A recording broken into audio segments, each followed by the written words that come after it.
Hola a todos, ¿qué tal? Bienvenidos nuevamente al curso de temas de investigación de operaciones. En la sesión del día de hoy hablaremos acerca del diagrama de relación de datos. Los temas que vamos a tratar son la introducción a este tema, para qué se usa, qué sirve, qué elementos componen este diagrama y algunas características como cardinalidad, modalidad, jerarquía y agregación. Para ubicarnos un poco en este tema de modelo de datos, ¿qué es lo que ocurre? ¿O para qué sirve? En realidad sirve para describir cómo fluye el dato a través de los procesos de negocios o de una organización. Piensen en cualquier organización, puede ser una empresa, una institución educativa, gubernamental, la que deseen, por más pequeña que sea, siempre importa cómo es que fluye el dato a través de sus procesos. Más allá del entregable físico, mercancía, lo que sea que negocie esta empresa o cualquier tema que maneja esta organización, siempre es importante ver cómo es que el dato va fluyendo de un lugar a otro. Ese dato puede ser información del cliente, información del producto, información de los trabajadores, lo que sea. Cómo es que va moviendo ese dato a través de los procesos es que se captura en el modelo de datos. ¿Qué nos permite hacer el modelo de datos? Nos permite plasmar justamente un esquema de lo que quiere el usuario. Y además, si es que está bien hecho, nos permite describir con una forma precisa qué es lo que se necesita para poder implementar una base de datos. Para poder armar nuestra grande base de datos necesitamos conocer justamente cómo es que cambia el dato, cómo es que viaja el dato, cómo es que cambia de valores los datos, qué proceso sigue, qué información debe tener, qué campos debe tener, qué cosa debe explicar. Bueno, eso se traduce justamente en un modelo de datos. Para ubicarnos un poco en el proceso, ¿cómo es que se construye una base de datos? Primero tiene que haber un punto de inicio, que es el análisis de requerimientos, un diseño conceptual, un diseño de la base de datos lógica, refinamiento de esquemas, diseño físico y aplicaciones de seguridad. ¿Qué implica cada paso? El análisis de requerimientos es básicamente sentarse con el usuario de negocio, sentarse con las personas encargadas de todo el proceso de la empresa para poder saber qué es lo que se quiere capturar, cómo funciona la empresa, cómo funcionan los procesos de negocio y justamente entender cómo funciona el ciclo de vida del dato, dónde nace el dato, dónde se actualiza, dónde tiene que almacenarse el dato, qué información debe tener. Muchas veces este primer paso se da por sentado y se manda a construir la base de datos y después de algunos años se dan cuenta de que cometieron un error grave porque no capturaron toda la información que verdaderamente necesitaba el negocio, por ejemplo. Es un paso muy importante que muchas veces pasamos por alto. Segundo es el diseño conceptual, que es hacer en programas especializados o en algún programa tipo Visio, por ejemplo, el esquema justamente cómo va a estar armada nuestra base de datos, qué tablas existen, cómo se relacionan las tablas, cómo yo puedo conectar una tabla con otra, qué campos o qué atributos son los que contiene cada una de las tablas. Todo este esquema es el que vamos a ver el día de hoy. Viene la parte de diseño de base de datos lógica y refinamiento de esquemas. Esto ya es pasar en código todo lo que vimos en diseño conceptual. Son los equipos, los arquitectos que empiezan a construir la base de datos plasmando justamente las lógicas que habíamos armado. Por ejemplo, acá es donde indican de que tal campo tiene que tener estas características, esta tabla se alimenta de esta forma, o no tienen que haber campos vacíos bajo cierta regla en particular. El refinamiento de esquemas es justamente pulir estas lógicas para que la construcción y la futura explotación de la base de datos sea lo más eficiente posible. Una vez que tenemos el diseño de la base de datos lógica y refinamiento de esquemas, ya viene el diseño físico de la base de datos. Es ya ponerle el fierro a nuestra base de datos, saber qué capacidad va a tener nuestro servidor, dónde vamos a alojarlo, por ejemplo, cómo van a ser las conexiones y empezar a cargar aplicaciones que se alimenten de la base de datos o alimenten la base de datos o lean la base de datos y empezar a implementar herramientas de seguridad para que obviamente nuestra base de datos tenga, por ejemplo, un backup diario para que no se pierda la información, de que no cualquier persona puede acceder, etcétera, etcétera. En la parte que nos vamos a centrar nosotros es el segundo paso, que es el diseño conceptual, que es armar justamente el esquema de cómo va a estar relacionada la data en la que estamos trabajando. Básicamente tenemos que responder nuestras preguntas. Primero, ¿qué información queremos almacenar en la base de datos? No se va a poder almacenar todo por un tema de espacio o capacidad y muchas veces el dato que yo quiero almacenar tal vez no es tan relevante para lo que quiero hacer. Segundo, ¿cuáles son las restricciones de integridad o reglas que deben mantenerse según el negocio? Por ejemplo, un producto determinado siempre tiene que tener el precio actualizado o un alumno siempre tiene que tener el código correcto. Las reglas de negocio tienen que respetarse de todas formas para que la implementación sea adecuada. Y tercero, cómo hacemos esta representación gráfica. Cómo podemos esto en un papel o en un esquema para que todas las personas entiendan y luego puedan construir la base de datos correctamente siguiendo los demás pasos, respetando nuestro diseño original.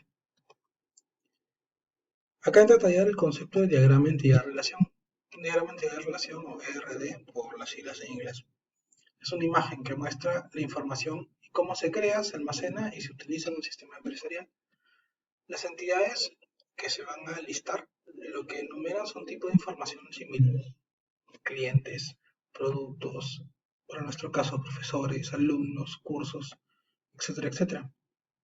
Las líneas que son trazos que representan este diagrama dibujadas entre entidades permiten representar justamente cuáles son las relaciones entre estos datos.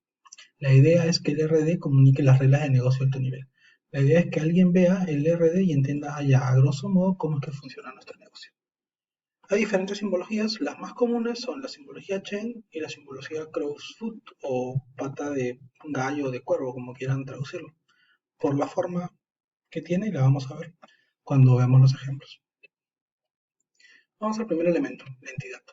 Es el bloque de construcción básico, es la piedra básica de nuestro RD. ¿Qué representa el concepto de entidad? Representa cualquier persona, lugar, evento o cosa en general sobre la que se los datos, sobre quién yo estoy teniendo el dato, de quién estoy sacando ese dato. Representan algo para lo que existen múltiples instancias o ocurrencias. Por ejemplo, un producto tiene diferentes existencias. Está un lapicero, un plumón, un cuaderno para una librería, por ejemplo. Es un concepto que tiene muchas instancias o ocurrencias, tiene muchos valores posibles si quieren verlo de esa forma. Ejemplos, clientes, obviamente. La entidad cliente tiene múltiples instancias, que serían cada uno de los clientes de la base de datos. Departamentos o áreas, el área, el concepto como tal de la entidad del departamento y las instancias que tienen son contabilidad, finanzas, recursos humanos, operaciones, etcétera, etcétera. Igual para proveedores y para cualquier otra entidad que vayamos a manejar. Atributo es alguna información de una entidad, alguna información capturada de una entidad. Se suele representar como un sustantivo y tienen dominios, o sea, tienen reglas para decir qué valor es válido sobre un atributo o no. Por ejemplo, en personas, un atributo sería edad, porque la edad es una información de la persona. ¿Qué reglas válidas hay en la edad? Que no puede ser negativa, tiene que ser un número, etcétera, etcétera. Ejemplos de atributos típicos: nombre, cliente, dirección, RUC de cliente, antigüedad del empleado. Son características o información de las entidades que vendrían a ser cliente y el atributo nombre. Empleado, el atributo es antigüedad, etcétera, etcétera. ¿Cómo se representa esto en la simbología Chain y la simbología Crowdfoot? Es bien simple la forma de hacerlo. Para comenzar, la simbología Chain. Básicamente, la entidad va en un rectángulo. En este caso, ustedes pueden observar acá que la entidad es el estudiante.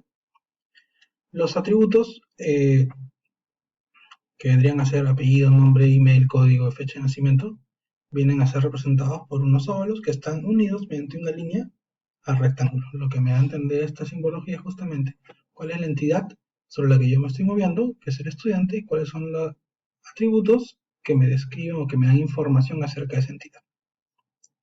En el caso de Crowdfoot es una forma más reducida de representar, es una tabla donde el encabezado viene a ser la entidad y como campos los atributos de dicha entidad. En este caso es la misma forma o la misma información que yo estoy plasmando de dos modos diferentes: entidad y atributos.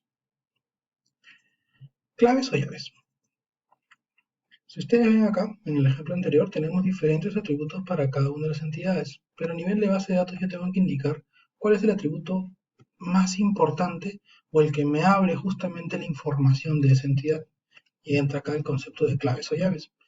Es un conjunto mínimo de atributos que identifican de forma única una instancia. ¿Qué quiere decir? Puede ser uno o más atributos combinados, pero es un conjunto mínimo de atributos que al combinar yo puedo identificar, sin equivocarme, a una única instancia de la entidad. ¿Qué quiere decir? Que no se debe repetir. Si yo combino el atributo A, B, C y me sale una combinación de atributos, bueno, esa combinación de atributos debe referirse a sola una instancia dentro de mi entidad. No puede haber más de una instancia con esa misma combinación de atributos. Esa es la regla. Es poder identificar sin equivocación a cada una de las instancias de una entidad. Puede ser, como les decía, un solo atributo o múltiples, se llaman llaves compuestas si es que está formada por muchos atributos. Por ejemplo, si yo quiero combinar el ID con el nombre, porque se me ocurre hacer eso una llave, la regla es que esta combinación sea única, que no sea repetida en las diferentes instancias. ¿Cómo se representa en la simbología Chen? Nuevamente tenemos nuestro atributo rodeando a cada uno, en este caso, de las entidades que es el estudiante, y si ven, está subrayado el atributo que representa la llave. En este caso, la llave es la combinación de nombre-apellido. ¿Ok? Y como son dos atributos a la vez, es una llave múltiple, porque tiene una combinación de dos atributos para formar esta llave. En la simbología Crowdfoot, literalmente se dibuja una llave o un símbolo que representa una llave y se separan los atributos. Ya no están todos listados en un solo lugar, sino que están físicamente separados del resto, para que quede claro que estos dos atributos son los más importantes porque justamente me dan la información eh, teóricamente, sin duplicados del estudiante. Ahora, vean este ejemplo, den una mirada detallada a este ejemplo. Tenemos que la llave es el nombre y el apellido. ¿Ok? ¿Qué es lo que ocurre? La llave que estamos planteando, nombre-apellido, ¿es de verdad única? ¿Ustedes creen que puede haber algún registro, en este caso algún estudiante, porque mi entidad es estudiante y cada instancia sería una persona diferente, un estudiante diferente? ¿Puede haber alguna instancia con una llave repetida? O sea, ¿pueden haber dos, tres, cuatro más personas que tengan la misma combinación nombre-apellido? En realidad sí, serían homónimos. Entonces, no estaríamos cumpliendo con la regla de que no se repitan las llaves. Por lo tanto, estas llaves no son tan buenas. Probablemente sería bueno utilizar como llave el código del estudiante. Como el código del estudiante es irrepetible, entonces sí cumple la regla de que sea una llave correctamente utilizada. ¿Qué tipo de llave podemos manejar? En realidad nuestras llaves pueden caer en cuatro categorías. Llave candidata son todas estas combinaciones de atributos que cumplen la regla de no duplicidad, básicamente todos los posibles llaves que podamos tener, que puede ser para un alumno, en nuestro caso de la universidad, puede ser el código de alumno o el DNI, por ejemplo.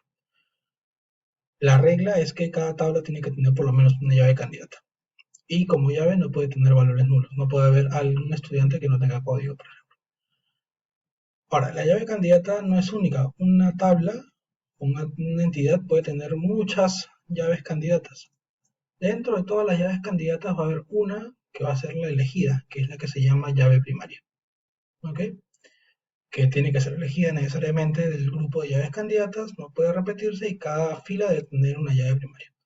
Todo el resto de llaves candidatas que no fueron elegidas como primarias se llaman llaves alternativas o llaves alternas, que son las suplentes. Si algo le pasara a la llave primaria, esta llave sería la que tomaría la pose y sería la llave verdadera de la tabla. Y finalmente tenemos un cuarto tipo de llave que se llama llave foránea. ¿Qué significa o qué implica esta llave foránea? Es un campo o un atributo dentro de mi entidad que no es una llave de mi entidad, pero sí me sirve para cruzarla con otra entidad o con otra tabla, si quieren pensarlo así. Esa llave me sirve justamente para abrir la puerta de otra tabla.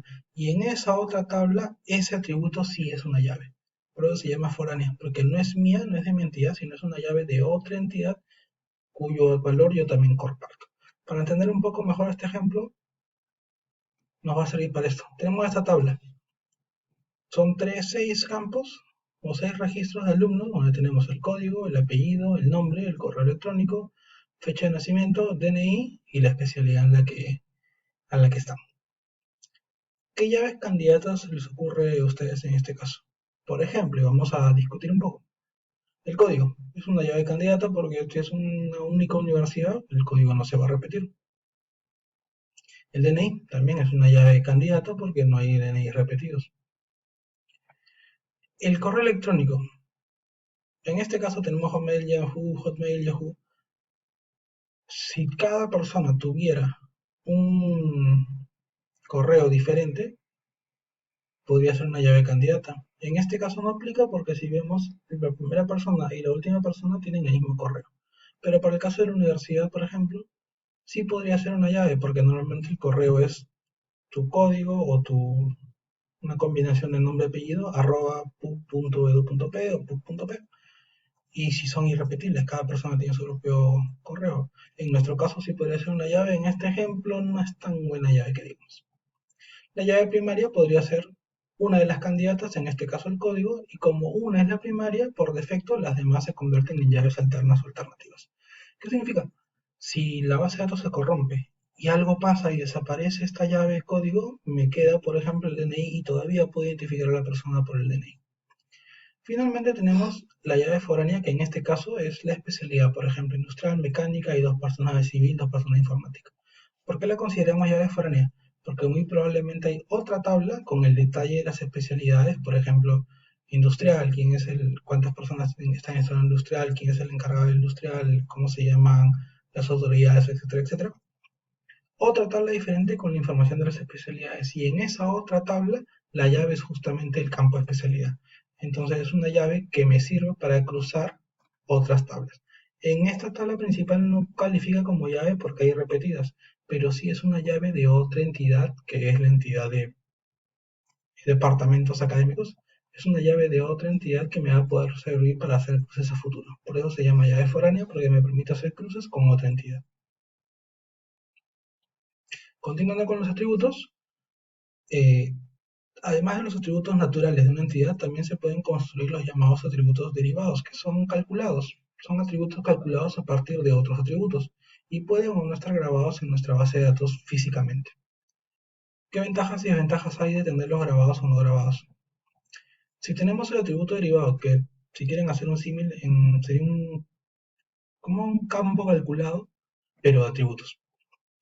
Si está grabado en la base de datos, porque podemos grabarlo físicamente en la base de datos como un atributo adicional, las ventajas es que obviamente si queremos consultar estas tablas vamos a ahorrar mucho tiempo porque ya está calculado el atributo. La desventaja es que requiere constante mantenimiento, sobre todo si los atributos que lo componen o los atributos raíces que componen ese atributo calculado cambian de valor, tenemos que actualizar constantemente el valor de este cálculo para que el valor o el dato grabado en la base de datos esté correcto. Si no lo almacenamos, ¿qué ventajas tenemos? Vamos a ahorrar espacio de almacenamiento porque ya no estamos usando un campo, sino simplemente lo calculamos solamente cuando lo necesitamos. Y la desventaja es que incrementa el tiempo de acceso, obviamente, porque cada vez que yo quiera leer la data tengo que hacer nuevamente el cálculo para saber cuánto vale este atributo. ¿Cómo se representa este atributo en la simbología? En la chain tenemos entidad, atributo, la llave subrayada, y el atributo calculado se representa con líneas punteadas. Por ejemplo, el atributo derivado edad. ¿Por qué es derivado? Porque yo tengo la fecha de nacimiento. Por una resta simple de la fecha actual menos fecha de nacimiento, yo puedo saber la edad del estudiante. Si este dato de edad estuviera, se dice hardcodeado, ¿no? Grabado así en duro en la tabla, sería muy pesado porque cada vez que pase un día más, un mes más, un año más, yo tendría que actualizar ese dato.